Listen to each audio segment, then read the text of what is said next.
Welcome, everyone, to Talking Textiles. I'm Kyle Van Dam, member of the Marine Fabricators Association and owner of Marine Tops Unlimited.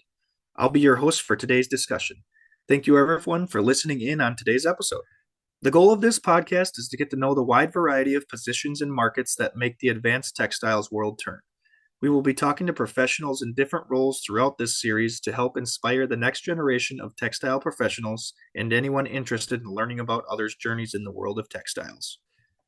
ATA offers advanced textiles content throughout the year, including the upcoming Marine Fabricators Conference being held on January 25th through 27th in St. Pete Beach, Florida. Please visit marine.textiles.org/events to learn more. On today's episode, we are speaking with Michael Boatman, CEO and owner of Boatman Marine Canvas. Michael has over 27 years of experience and is well known for his custom boat covers, interiors, exterior upholstery, bimini tops, and boat flooring. And now, let's talk textiles.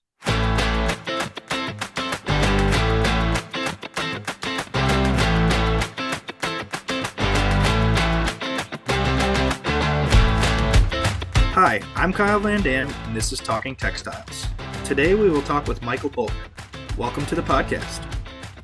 Let me ask first, Mike, give me kind of your synopsis of, how did you get into this business? How did you find your way into this trade? And kind of give me your backstory on that. Sure. Yeah. Thanks for having me on the podcast. Excited to be here and get to talk to you live. I know I've met you at MFA a few times and all that. So I appreciate you guys having me on. Absolutely. And so, yeah, my story, my grandparents actually started a boat dealership in Oklahoma City in 1971. And then my dad was dealing with furniture upholstery. And then my grandfather came up to him and said, you need to get into boats and quit fooling with furniture, which was a good call. And so he switched and started working on boats in 1974. And so I kind of grew up around it, where he started off in the garage at the house. And I'm in there, pulling staples out of back to back seats, as a kid and all of that. And then it got to where my mom got aggravated because customers kept showing up on Saturday and Sunday, to your house. And she's like, get out, go rent a building, get out. So he rented a space and eventually built his own building in 1985 and owned it. And then he retired about 5 years ago or so. So, went to high school, graduated, got a business degree at Northeastern State University in Tahlequah, Oklahoma, and then started working at the shop, and also had a trade show display business too that I did at the same time, by the way. But so I got into a little marketing business there. That was a lot of fun. So yeah, I was trying to do both at the same time, which was interesting. But yeah, so that's kind of how I got started, was in the early 70s with that. And that's kind of how everything kicked off with the boat dealership and everything. So Yeah, that's interesting. Your story is, we were just talking before we did this, but your story is even that much more similar to, because my grandpa had a huge drapery and upholstery business down in Milwaukee, Wisconsin, that my dad was part of. I guess whenever it would have been the recession that was in the 80s or something like that, I think it was, whenever that was.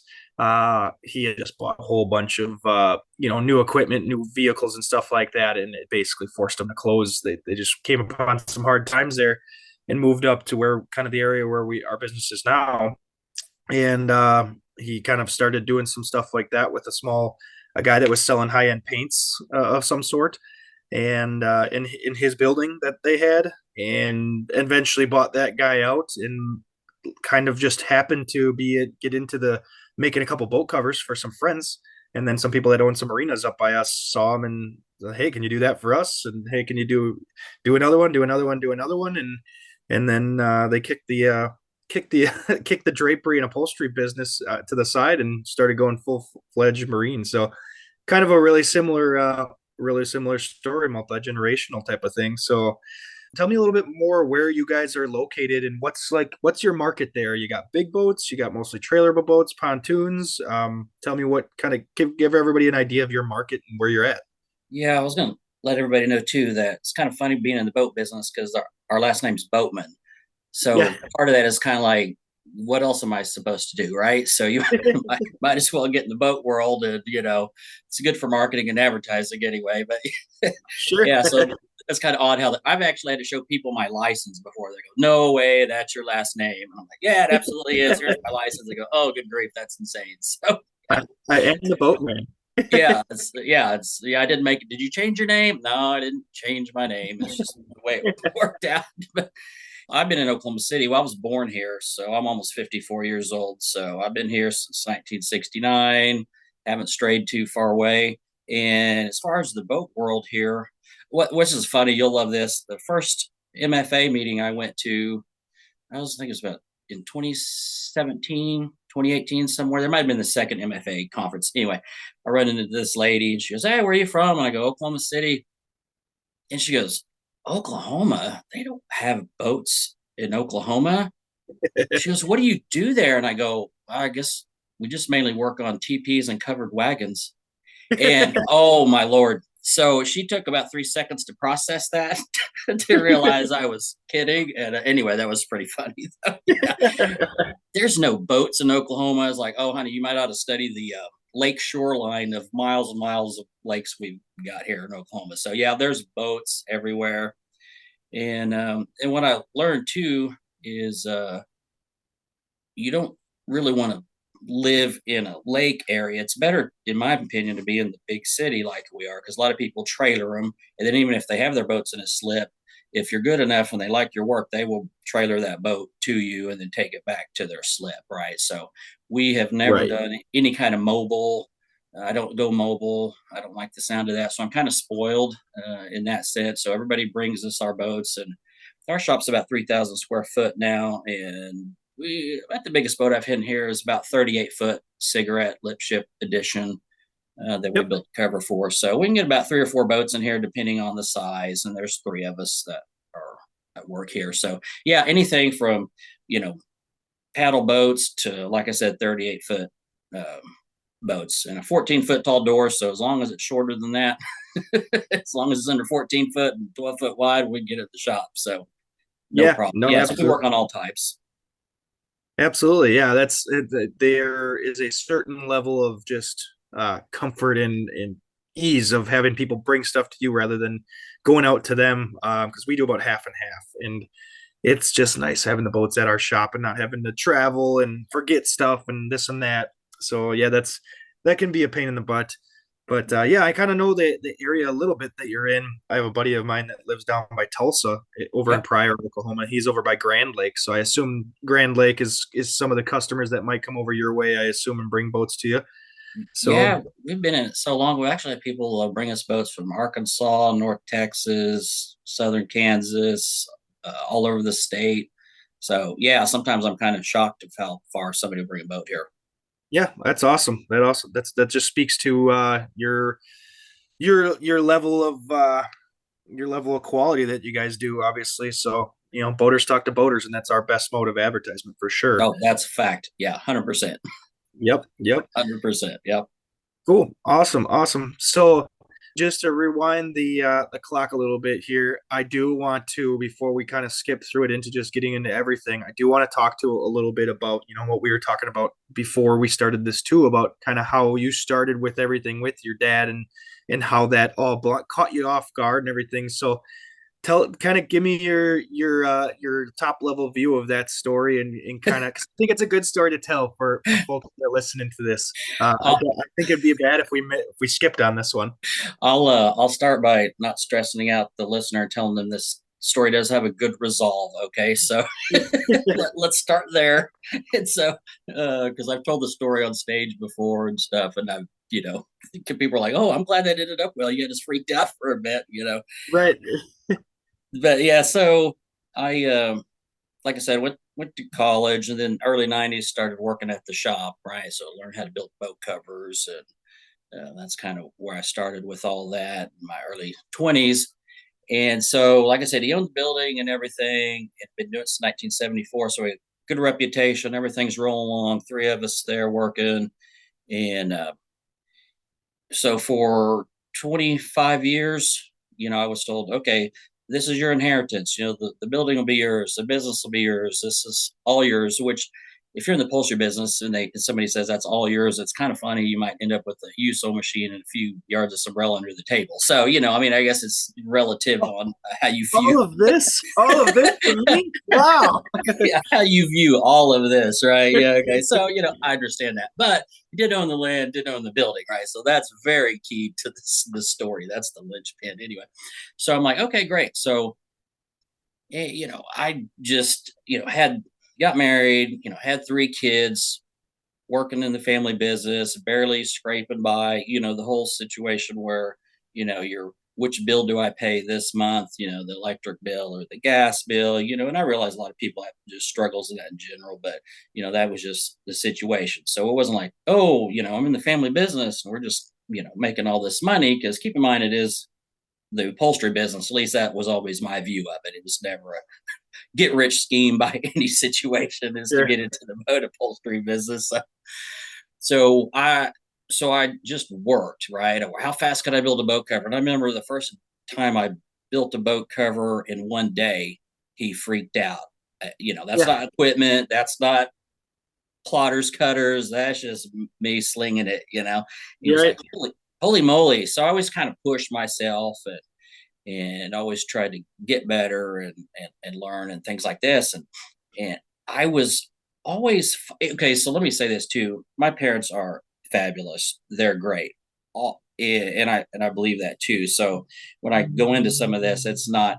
Uh, they're awesome. His customers love him. They'll still show up to this day and ask, "How's your dad doing?" He's such a great guy and all that. So he built a great product, a good business, and he was very friendly and very funny and very nice person. Um, I was had to deal with a lot of small business mentality, short sightedness, to where I had to build his business in spite of him and Sure. around him. Like one example is we would get phone calls. Do you guys do snap in boat carpet? No. Do you do snap in boat carpet? No. No. Do you do snap in? And after I'm kind of slow. After a few years, I go, why in the heck don't we do snap in boat carpet? Well, Right. just because. And I go, so I found a well-known carpet, manufacturer, and I said, well, how about I do the carpet, and then I just keep all the money, right? And then he kind of smirked at me like, yeah, okay, go ahead. And so a few months later, he's like, what's that boat in here for? Snapping carpet. What's that boat in here for? Snapping carpet. What's that boat in here for? Snapping carpet. And then you can see the steam coming out of his ears. But he's so old school, he's not going to change the business deal we made, right? so, Right. so I had to side hustle in the boat business to build it, not only to survive for my own family, but to help the overall business, because someday this business will be yours, right? So that's the hustle that I had to do in spite of all that. And I heard about the MFA years ago, right back when all this was going on. And I would say to him, man, I need to go to the MFA so we can kind of learn and be around these guys that are the best, right? I just kind of knew in my gut, like, this was the right business move to make. And I always got met with, I'm not paying for you to go on vacation. Yeah. Yeah. It is. Okay. It is one And of so, those things that until you go to it, you don't understand what it is, kind of a oh, thing. And 100%. don't get me wrong. It's also a vacation. It's also a lot of fun. it's a, it's a But it's a it's a good party time and everybody's great. Yeah. So when I finally went out on my own in 2017, which I'll get to, the first thing I did was signed up and went to the MFA conference, and I realized I was right 20 years ago. sure. Yeah. And I'd have been 20 years farther down the line. But anyway, so that's what I was met with, this constant, like I say, good guy, everybody loves him, good product. But I was just met with this small mentality, no risk situation, and so it was just tough. So, but years I stayed broke, grinding it out, building the business around him, and just going, okay, one day all this will be yours, so that you'll be able to do your thing, right? And then that time started to show up, But here's the problem too: is if you don't have a business exit strategy, that was a problem, because his business exit strategy, and I'm not joking when I say this, is, I don't know how many times I heard this. I'm just gonna die at my sewing machine. Okay, cool, thanks. Yeah, that's great. Well, Uh, how many people make that joke, in our industry? It's just Awful. like, It's awful. someday you'll just find me keeled over in the sewing machine and just wheel me out of there. I'm done. Yeah, he would say, "Bury me out back." Yeah, okay. It's like, oh, for crying out loud. Yep. Uh, and so that was the actual business exit strategy. So that Yeah, wasn't a joke. There was no plan. There was no, okay, we're going to lease the building. We're going to do this. We're going to do that. Here's nothing. sure. Absolutely nothing. And then it got to where he still has more good days than bad days. So it started getting to where the memory was kind of slipping. Like he would show up and go, "What's this boat in here for? What's that boat in here for?" We had to go, "Okay, that's in here for a cover. That's the one we're doing interior on." It was kind of like, eh. And then somebody would drop off a repair for him to do. And 6 months later, they come back and, "What do you mean it's not done?" Right. And that's not good. Nope, That's nope. bad. That's bad for business. And luckily, this was before Google reviews. Right. Or it was getting close to when Google reviews were kicking off. So you don't want to get into all that crap. So it just kind of was like, this isn't working well. And then I tried to bring in my son too, because we were getting growing. And then that went south. And that's kind of where it really like the straw broke the camel's back for me, because I put up with a lot passive aggressive behavior and all this stuff over the years. And I tried to bring in my son, and then he started doing the same things to him that he was doing to me. And then that is what'll do it. Because then if somebody messes with your kid, right, then that's a whole different ball game, right? So I just Right. was like, okay, that's it. So one Friday, I was like, it was actually October 27th, 2017. I said, that's it. I'm out of here. I quit. And and trust me, in 25 years, I said that a few times to him, right? So he's heard that from me before. I don't know if you've ever done that, but I've Oh done yeah. that a few times. Yeah, my dad's walked out because I'm now the one that like annoys him, and because I push the envelope and have all these ideas and want to change things, and he's it sounds like it's an echo here. What you're saying is I've dealt with a lot of the same things over the years too, just because they're a different generation, and it's also their baby, their business they built, so they don't want to let go of it. But yeah, I've Yep. dealt with a lot of that too. I've had my dad leave the shop and say, "I'm leaving," and just go home for the rest of the day. And that was years ago before I was really even that big of a part of our business. So we definitely butt heads a lot and scream at each other every once in a while. And then by the end of the day, we're having beers together. So that's how it goes. Yeah, my dad was so laid back. He was passive aggressive. So he would never argue with me and any of that. So we're not the same personality. We're opposites, which probably worked out well. So we never hollered at each other. Usually me hollering for a bit. I'm quitting until Monday because I'm broke and I'm going to come back, right? And so I think that's what he expected, and I probably half expected that too. But when a kid gets involved, then that's really a game changer for most parents. And so I knew it was for real this time. And Yeah. so that weekend, I cleared out everything in the shop that was mine. And so then when he showed up Monday, he was going, "Oh wow, what happened here?" Right? So I just cleared it out, and like I said, I didn't steal anything. I just took the stuff that was mine, and I had to rent and keep in mind this is in October, right? So you're moving into winter, so that's the real brilliant time to start your own boat upholstery shop.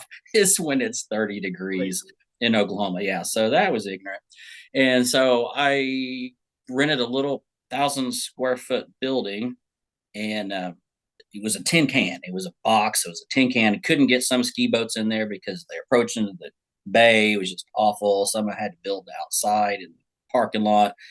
And so I'm in there in the winter with gloves, little space heaters around me, working on boat covers. It was scary because, like I said, when we were talking earlier, I was literally 30 days from living in a van down by the river, which Yeah. wasn't a joke at the time. It was serious because when like I said, I got paid little and 3 kids and all that, just trying to survive. I didn't have savings and 401k and all that. So when I launched out, I had to, when my grandfather that owned the marine dealership passed away, I got his Rolex. So I had to hawk it to get started. And that Rolex is a very important to me Sure. because I remember Right. when he bought it in the 80s, right? And I just always loved that watch. So I had a thing with it. I was telling him I want that daggone watch. And so he gave it to me, which was great. So I had to hawk it, which scared the crap out of me. And so then that allowed me to get the little bit of equipment that I need to get the rent, to get started. And so I was literally on the time clock. Yeah. It was counting down, man.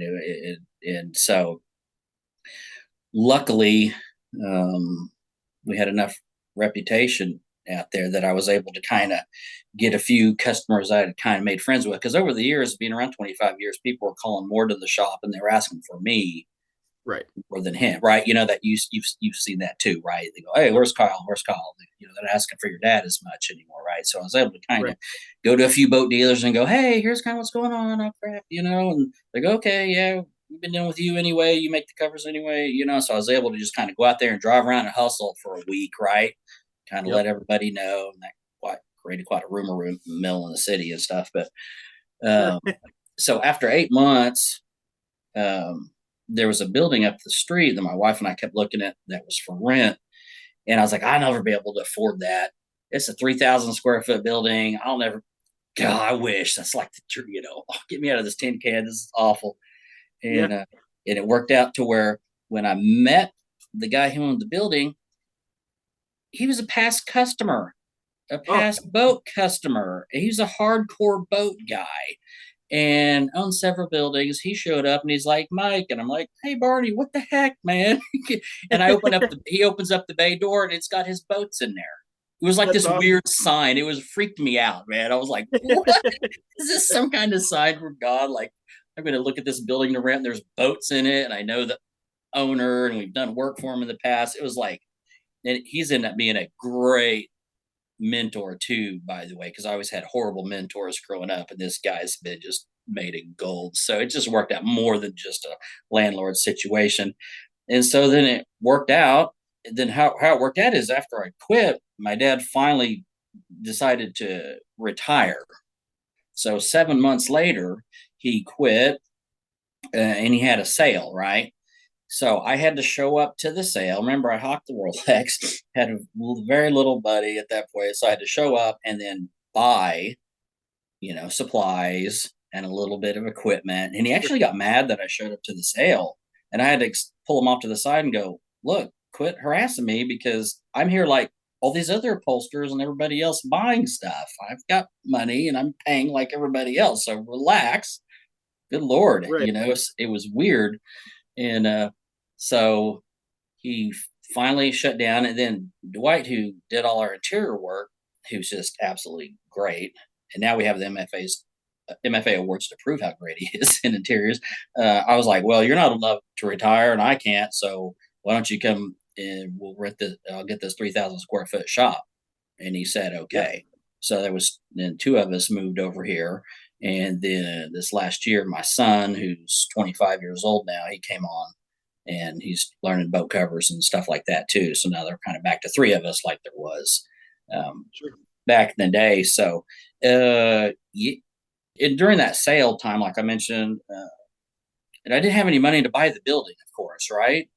And so I go, hey, let's do a lease purchase, right? I'll lease it to me. I'll rent it because customers, after when you're there that long, people don't even look at your. They just drive to the shop because they just know where to Yes. go.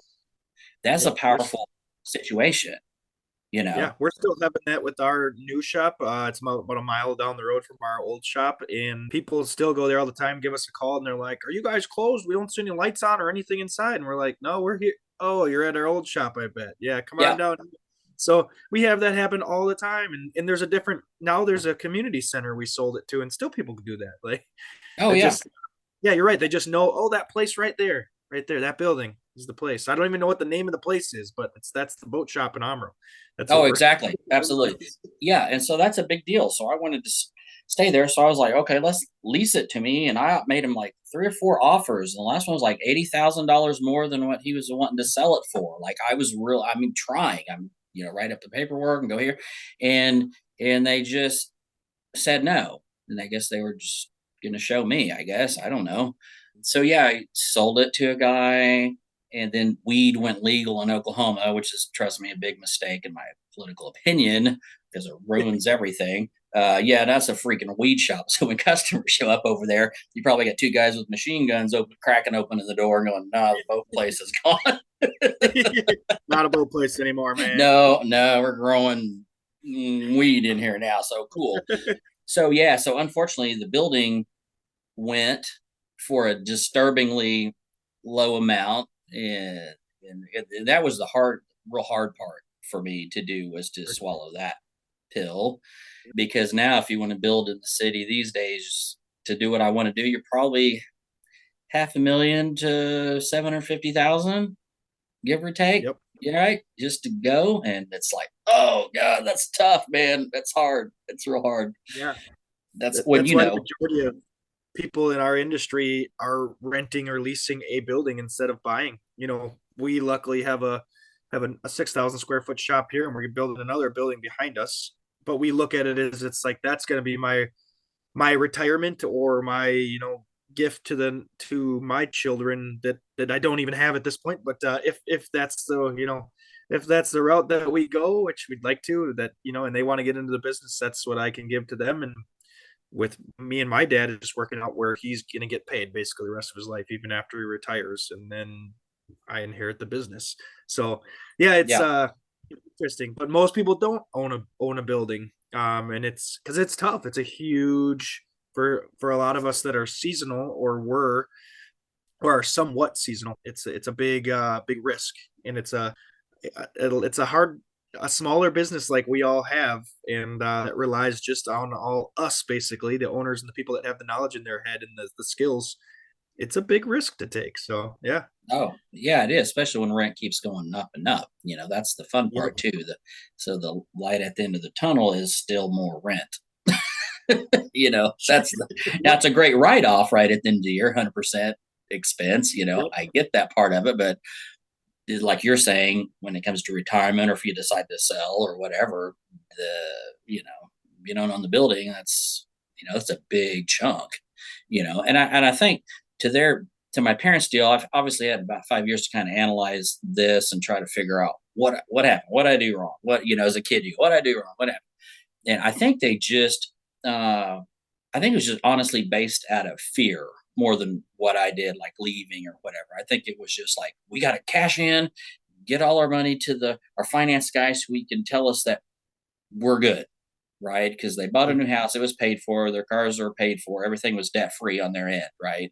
And I think they Yeah. just panicked and went, we just got to cash out and hold, right? And I think that was personally, I think it was a mistake, because like I said, with weed being legal and the price of everything shooting up like it has, that building probably would at least be worth triple now than when it is when they dumped it, right? Yep. So it was, I think, definitely a mistake from a business standpoint. But when you don't have a business exit strategy and you just fly off of fear, most of the time you're going to short sell yourself and make a mistake. Yeah. No, you're right. Yeah. I And then think it's compounded me, and it'll compound, my son that's here working in the business now and stuff. Because, like I said, to own a building, it's going to be hundreds and hundreds of thousands of dollars. And maybe to some people that doesn't sound like a lot, but for me, it's a big mountain to still climb. yeah, I mean, it sets you back like a generation doing something like that, making a move like that, where instead of setting the next generation and the next generation up with, we got a building that's paid for. Now your business is more of a cash cow instead of, oh, we got, thousands of dollars in rent every month. It sets up those future generations. But yeah, you're right. That I think it sounds like you're exactly right. I think they just sort of made decision, a rash decision, sort of based on some fear and some worry about things, and we've all been there. I've been there, done those things. Luckily, they weren't as big of a deal, but Yeah. yeah, it's just everybody's got I shouldn't say a similar story, but a lot of people have a very similar story to you and I, and you know the path that goes through the story is maybe a little bit different, I suppose, but Yeah. it's Well, so many people are right in this. It was I'm a second, I'm a third, I'm a fourth generation of this business, and it's grown and it's changed throughout the years, but it's tough because, like you said, like your dad or my dad, My dad's the one too where after the 2008 recession, our business slowed down a ton. Luckily, we had a building, our old building already paid for at that time and didn't owe any money on it. We were able to just shrink down our business a lot. And he, after then especially, has not, it's been really hard for me to get him to want to take risks and things like that. We finally built the building we're in 2018. We probably should have done it 5 years before that, honestly. But I Right. kept telling him, first of all, we were looking at how to add on to our old building and stuff, and we didn't have a lot of footprint to go out because we had a road in front of us and another property behind us and whatnot. And Yep. so I got a quick bid from a builder to add a second story on our building, and that meant elevator and bathroom upstairs. And as soon as my dad heard elevator, it was nope, no, we're done. I know how No, expensive that is. Nope, we're no, done. no, that And then sounds fun. I started sketching out kind of just floor plans for a building, and at the boat shows when we're sitting there and they're not very busy, when it's almost ready to close at one night. And I'd show him one. He's like, the first year, he's like, "No, that's dumb. We're not. That's going to cost $500,000. Blah blah blah." And I'm like, at that time, that was like, wow. Now it's like, wow, I'm glad we did that. Right. But and then the next year, I'm like, wow, look, I was messing with this year and last year, and I changed this a little. What do you think? And then that year, he's like, wow, we're not going to do that. But if we were going to do it, I would change this and I would change that if we were gonna. And then the next year, it's like, well, maybe we should talk to a builder and just see how expensive it would be. And it took a lot to get him to, and luckily he was willing to. He saw that we were going to be a partnership at some point, and he wasn't going to be able to keep making all the decisions himself. To his credit, and I think that was very hard for my dad, but it has done really well for our business, obviously, and helped us out a lot. So credit to him to do that. But Yeah. not Yeah, a lot of that's a big deal. not a lot of older folks are willing to do that. They put their whole livelihood into that. And that's what it sounds like with your dad, where he was just kind of like not ready to let go of the reins and not even give you half of it or something. And just because it's his baby kind of thing. Yeah, yeah. And I thought about that too, right? Because I'm coming in here trying to mess with his business, even though I could have made him a lot more money. But he kind of Yep. helped me out, like with the carpet situation, to where I made all the profit on that. I had to set up my own corporation too inside Sure. of that, right? So I've had my own corporation for a long time that I had to funnel everything through business wise, in his business. It's just pretty nuts the way it happened. But and like I said, so that the from 2017 to 2019, those 2 years, family wise, was pretty rough because I was just mad furious Sure. in the situation, and then losing the building. And I would, knowing what I know now, back then, I probably would have even been 10 times more furious not getting that building if I know I was going to look down the barrel of $500,000 to $1 million, right? Yep. So, and so those few years, there was, to be honest, there was no Christmases, there was no communications and all that stuff. And so on my end, there was a lot of prayers, a lot of forgiveness prayers for myself, just for anything I did that was wrong. So I really went through the program, and I think it's the only thing that kind of saved me and pulled me out of it, to where then I was able to, talk to them and apologize for anything I did, wrong and all that kind of stuff. So I try to be pretty self-aware of Mhm. myself, and so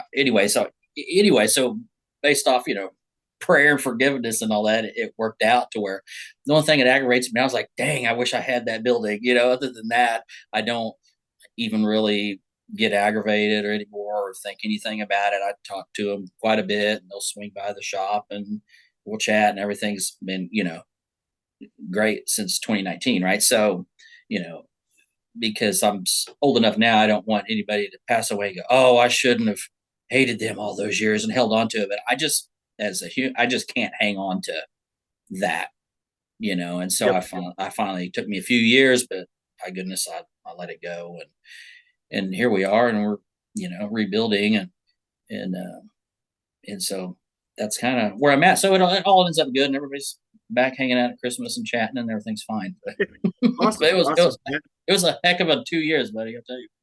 Yeah, it comes full circle. But so really kind of like your business, your business, it sounds like 2017 was really when you kind of went out and opened up the doors and everything. So you're 6 years or so right around that into it now, or 6 or 7, Yep. whatever. I assume I'm just gonna assume that you guys have grown exponentially in that time period in the last couple of years, huh? You know, adding my son was a big deal. I didn't realize the payroll burden just adding one person was going to be. So Sure. I've had some cash flow issues. I'm learning a few things along the way that I didn't Yeah. have to learn back working for old dad back in the day, right? You know, so I'm not going to sit here and lie and go, oh, Kyle, we're just kicking buns and this is the greatest ever and all that. You know, now are we doing great? Yeah, absolutely. And then when I hired him, I wasn't able to go to Ireland and Mexico anymore. You know, so we're kind of just shift gears on our priorities a little bit because when we first went out on our own, we're like, oh heck, we'll go with you to Ireland. Heck yeah, we'll go to Mexico. We'll go goof around in Key West and go to Seattle and whatever. We're just gonna be bopping around, you know. Then when I Sure. was like, okay, we're getting busy enough to where, and I hired my son, and then I went, oh yuck.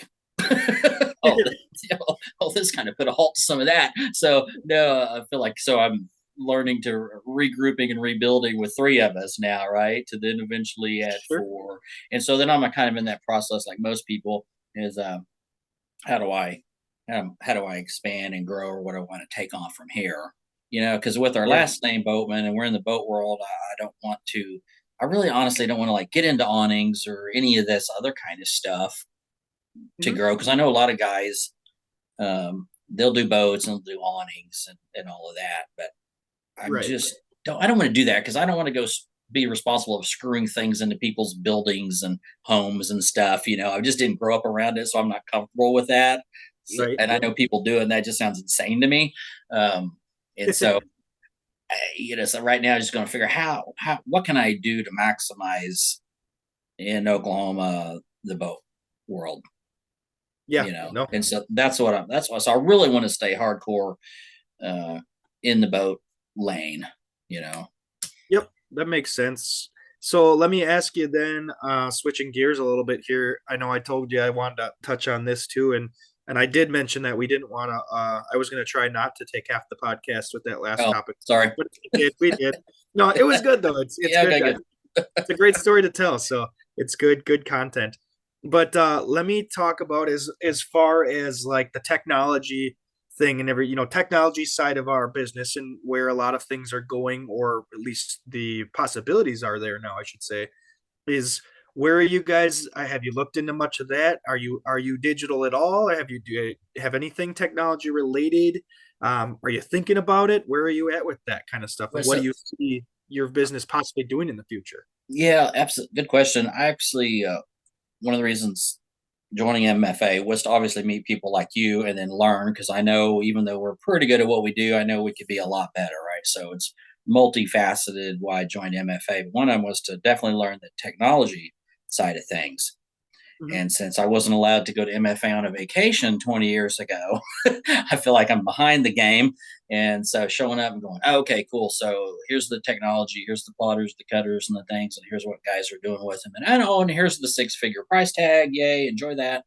Uh, so I'm go to these conventions and I listen to when they go, okay, here's traditional versus digital, and all this stuff. And I talk to these different guys that own shops around the US and whatnot, which has been really cool. So I just take in all this information and look at the price tags on some of this stuff.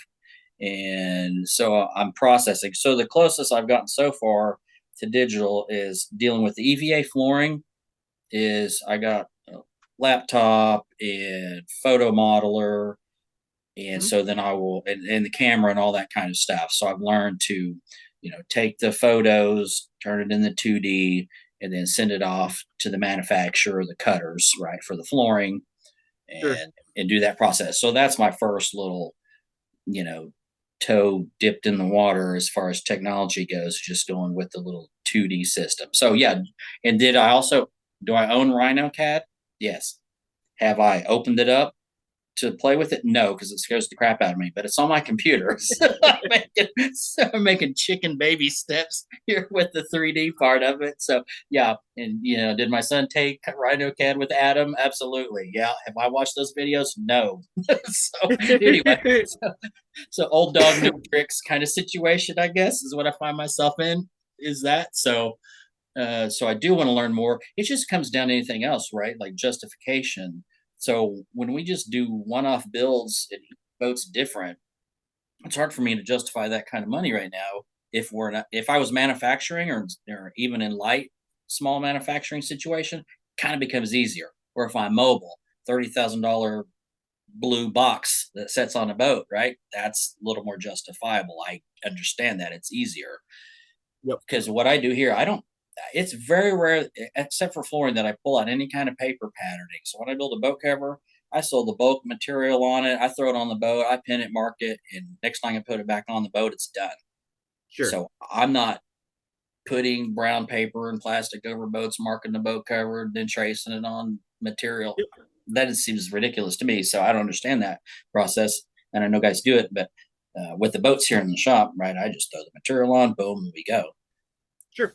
Yeah. So yeah, so I guess I'm in kind of a process of, well, okay, how do we want to grow the business, and then will that eventually lead to justifying the technology side with the expense, and then the space too, Yep. right? So there's three of us tucked in kind of three corners here in this 3,000 square foot shop. You start bringing in tables for digital stuff. Okay, that's one less boat you can get in here, sector and so forth, right? So Yeah. Yeah. I mean, it's just funny you say that. I remember, gosh, I don't know how long it's not, it's not crazy amount of time. I mean, we've probably been, we've had Rhino and we started messing with it probably around like 2016, 2017. Maybe a little earlier, 2015 is when I think we first got our camera system and we're working with Photo Modeler and just 2D stuff. And then we got into 3D stuff maybe about 3 or 4 years ago now. But yeah, I remember when I first opened up Rhino 2 and I'm like, what the heck does this button do? I'm like, I see this little point. I think that's how oh, I see this. This is how you make lines. I could draw lines and put points on, and that other than that, it was just like I don't know what the heck I am doing. But once you kind of get to learning it a little bit, the basics of it, our industry probably uses like 1% of Rhino. We don't use much of it. The whole it has so much capability, but most of us don't use even a percentage of it. But it's just I remember those days when I was first opening up, and it's just you got to keep taking baby steps and learning a little bit, and then you're like, oh, okay, that makes sense. And then you try this, and you get into that, and you're like, wow. And now we're to the point where it's like, wow, okay, I can see how this would work better for us or that. And we haven't bit the big expense on a cutter table yet. We still have a plotter that just plots everything out. And then if we really need to, we could take it off the table and hang it on the wall. We don't, but because we thankfully have enough room that we can kind of leave some dedicated spaces. mm. But it's helped us a lot. But it is one heck of a learning curve and some growing pains along the way. So it's I wouldn't say it's for everyone, but it's definitely something to always look into and keep learning more about for folks, even if you're not sure you're gonna ever do it. Just to know more about it and know that Yeah, it's a possibility. yeah, because I like the idea of, like, and then where do you start at, right? You get just the plotter. Like, I like the sound of that. And then you guys go, oh, why spend the money on the plotter when you might as well just get the plotter and the cutter so you don't have to add more later, blah, blah, blah, blah, blah, and all these opinions. And you go, Yeah, I don't yeah, know what to do. I don't know what to do. So I'm just going to hold and wait. And then, like I said, if we keep growing and doing like we are, because I left a lot of money on the table this last year. I mean, a lot, because we just didn't have the manpower to have the space to get to it all. So sure, I'm definitely like at a tipping point, which is good and aggravating at the same time. I'd rather be on that tipping point than hoping the phone's going to ring, right? So, yeah, um, yeah, so it's something that's always on the forefront of my mind that I'm always considering technology, or where do you start? Like, you start with the plotter, and like you said, I like the thought of that, where you could just take it off and then have your regular table and put it back on if you need it, which is what we would have to do due to our size here. yep, So yeah, every time somebody says stuff like that, you might just log it in the back of my brain and just kind of Yeah. process. I've talked to different manufacturers and people, about all that at the trade shows and whatnot. So Yep. Yep. I'm down for it. I just have to justify it. Yeah. And I Yeah. could justify a lot, but whoo, boy. Yeah. It's a big jump, a big risk for sure. No doubt about that. Well, we got probably a handful of minutes here yet, so Okay. maybe get to one more topic or two. But I guess I want to ask too. Being a ATA MFA sponsored podcast, I always like to ask people, about their journey within that, and you touched on it a little bit, but give me kind of have you been to ATA Expo? I know you come to the MFA conference. Have you been to Expo? And if not, if yes or no, regardless, what do you like? What draws you to the MFA conference or regional events? And if you've been to Expo, what draws you to that kind of an event? When we first signed up, it was, I guess, IFAI back in the day, right? In Sure. 2017, right? So we showed up to, Gavin and I, my son, we showed up to New Orleans to Okay. that show because that was the first thing that popped up. MFA conference was, just around the bend there. And so Yep. we went down to New Orleans and Which that it was was IFAI Expo, right? IFAI Expo. Sorry. Yeah. Yeah. Yep. And Okay. so we went there and it was fine since that was kind of my first conference out of the bag. I needed something more focused on marine. You got a little bit of marine and a lot of tents and awnings and all. So it was good to kind of see everything, but it was like wasn't for me at that point. Since then, I've talked to MFA guys, and they'll show up every few years. I don't want to offend anybody by saying this or whatever, but is they'll go every few years just to kind of see what's new, if there's a new tool, a gadget, or whatever. They're looking for real specific things, and so I like that. So I'm going to start doing that Yep. too, That's what we right? do as well. Yep. Okay, yeah. So I really like that idea, and so I need to show kind of back up and put that into kind of my rotation as far as conferences and stuff go. Now, and like I said, since I wasn't able to go to the MFA 20 years ago, the first time, like I said, first thing I did after hawking that Rolex was get my membership to MFA, which might sound crazy, but that's how I just knew in my gut that was the right move. And then when I showed up to the conference, and I went, it was just like, oh, I found my people. Like it just really just got me right in the heart.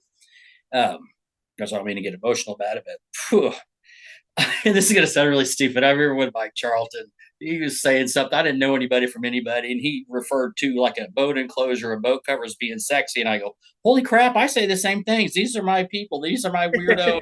This is my weirdo small group. And I just Yep. instantly just loved it, loved the people, loved the seminars and the whole bit, and everybody I've met have just been gold. Yep. And it was like one of those, just like, I knew I was right. I knew I had to get to MFA. I just knew it. I knew it. It was right. And oh, by the way, I did get the Rolex back. Okay. So Okay. I did lock it. I have it. It's in my possession in my safe. So we're good. Good to Okay. hear. Oh, did he lose it? No, I didn't. I worked hard enough to get it back in very short order, by the way, too. So anyway, so I just love the heck out of the MFA. And I remember that first conference is we were leaving Saturday night, kind of the after party where everybody's just kind of hanging out. And I walked by Keith Purvis, and Yep. I said, and I just met him recently. I said, remember my face because I'm not going anywhere. I'm going to be here forever. He just laughed, and he always remembered that. And so the funny thing is here in November, once everybody does their voting, I'll be on the MFA board. Oh, And me so I too. wasn't kidding. I wasn't kidding.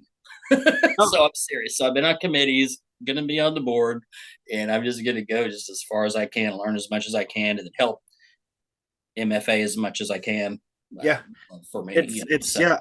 I'm joining the board this fall here too in November actually awesome. too. You and me are gonna take this puppy by storm. Someone's gonna give us the keys to the car and we're gonna go wild. Yeah, heck yeah, Christine's listening in the background. She's like, "Oh no, oh boy." yeah, yeah. Here we come. Yep. You voted us in. That's your fault. No. But yeah, I it's just funny you say that too, is the MFA is like this I jokingly call it sometimes this group of misfits that are us. And but it's funny though, because you grow up in this industry and you feel sort of like out on an island, like you're just I do this cool thing, but it's very niche and not many people understand it. They don't get what the heck I'm doing. They don't understand how I make money doing this. They think I'm just, they think I'm like some Chinese factory that, I'm getting paid 10 cents an hour to do this or something. Nobody gets it. Right. And so it's like you're always on this island when you're growing up, and when you're in this industry until you meet these people that have this common, you can go to them and talk, oh, this customer said that, or that customer, like, do you deal with this problem too? And then these people that have the answers for you, these suppliers and some of the folks like Keith, for example, and a lot of other folks that are on the manufacturing or supply side now that started as fabricators, which is really cool, I think, always to me. Oh And yeah. people just get it, and you're just with some like-minded people, and they're all kind of for that common cause, and they want to keep pushing the industry forward. And it is, I remember the first time I went too, I've had that same feeling, just like, wow, I belong here. These are my people. Hmm. We're all kind of weird, but and we all suffer through this and just keep putting ourselves through more. But it just feels like that sense of that's almost the main reason, the best thing I like about the MFA is it just brings together a group of people with sort of a common bond there. And you learn a lot, and it's fun also, and everything along with it. But probably the best thing is just that social interaction, and just feeling like you finally have found a group that you really belong to within our industry. Of course, Oh we yeah. have things. Then you show up and it's like, what, they hand out awards for people submitting projects, and I was Yeah, like, oh, that kind of blew my mind. So I was like, okay, well, that really bugged me because I don't really consider myself a competitor until I really look at my life. And oh yeah, I competed in Toastmasters and speech competitions and really got far. I got far, very far internationally and all this. So I go, I guess I am a competitor. I just never really stopped and analyzed my life much. And then I get to the MFA and I'm like, oh, I got to submit some entries, right or wrong, good or bad. I just can't not do it. And then last year we won like 3 awards yeah, and took the whole interior award and got second in the boat cover and a bimini top that I did. I was like, oh, holy crap. So yeah. I can kind of It's hang. I mean, there's people out there doing more killer stuff, and I'm excited to learn and get better. But I was like, all right, we've learned a few things in 30 years. So that was exciting. Last year was just fun for us. So, yeah. and so I enjoy that. I love that part of it too, being able to, put in entries and then I like the tools, tips, and tricks deal that they do and all that. And it's just brilliant, and I enjoy getting to know Barbara and all that, who plans all that fun stuff, and just love Sure. her. And yeah, everybody I met, I just love to death. So yeah, I'm definitely Yeah. excited. When was the first year that you entered in? Was it last year? No, you've entered in before then. I think entered stuff Now, in. just last year. Was just last year. So you won on your first year and you swept up really good, huh? Yeah, yeah, yeah. That's I that's was shocked. It was kind of one of those deals where the stuff I thought I would win in, I did, and the stuff I had no idea about, I did. It was kind of one of those deals, we're like, wow, that's wild. Okay, cool. And then, yep, you're competing with people like Veray, in Utah and interiors and stuff. You're like, oh, I don't have a chance of heck against that woman. yep. She's killer, and Oh you're like, yeah, what? What happened? I don't know what happened, but anyway, so I respect everybody that in the MFA that competes. They're monsters, and I don't build enclosures. So you guys that go out there and kill in those enclosures, that just fascinates me to death. I yeah. just like, I'm in awe of the enclosures everybody does too. Yep, yep. It is fun to check out all the projects and all the cool stuff that everybody does. So it's a cool thing to do towards the end, and it's a fun way to close out the MFA conference for sure. So it brings us all together and gets us kind of check out everybody's cool work. So No, yeah. Well, absolutely. unfortunately, we are just running out of time. Every one of these, I'm like, man, I wish we could have like 5 hours to sit here and chat and have some fun, but we'll have to continue the convo down in St. Pete Beach at MFA conference, I guess, or something. Well, But yeah, I'm going to be speaking there. I got invited to do a seminar for an hour and a half, so I got to start putting that together. So I'll be there for sure. yep, awesome. Well, Yeah, pleasure to get the chance to talk to you, Mike. It was fun. These are always fun to do. So yeah, thanks for coming on with us, and really appreciate you. absolutely enjoyed it. Thank you for the time. It was good talking to you, and we'll see you guys soon. Sounds good. Thank you for joining us for this episode of ATA Talking Textiles. ATA is a not-for-profit association representing the international specialty fabrics marketplace. Learn more about events, workshops, and webinars that ATA hosts throughout the year at textiles.org/events.